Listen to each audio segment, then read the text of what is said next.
In this video, I'm going to talk about how to get your eBay money off hold fast. So, if you open up eBay, you will sometimes have if you have this issue, your money gets hauled off. So, what you can do? So, here are some few tips to fix this issue. So, what you're going to do is, being a seller, try to ship promptly and upload the tracking. So, it's always advisable to ship within 1 to 2 business days and use carriers with detailed tracking.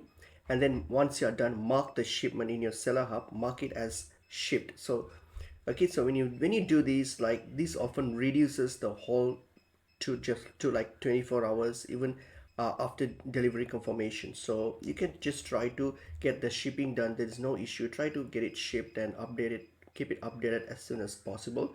And also when you are selling, try to build consistent selling patterns like frequent reliable sales with strong metrics and feedback will help the algorithm to reduce the hold time. Okay, so over time, just keep that in mind.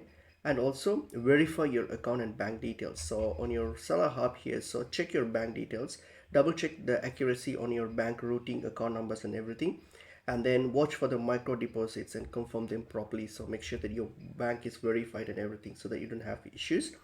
And also, if you have any outstanding like buyer disputes, try to close the case and sort it out, because that might cause flags as well. So try to just close those cases if there is any. And finally, what you can do is you can try to contact eBay. Okay, you don't really have to wait. If you have an issue, you can always go to the customer case. If you can go to your customer care, all right, and then you can just use the seller hub and you can actually even chat with them. So the FAQs are here, so you can also, at least you can also use the hub chat and then ask for a status update, and then try to escalate it if you don't get proper response. So try to, so in that way you can able to accelerate the whole time or get it sorted faster. So these are the ways how you can fix this issue. I hope this information was helpful.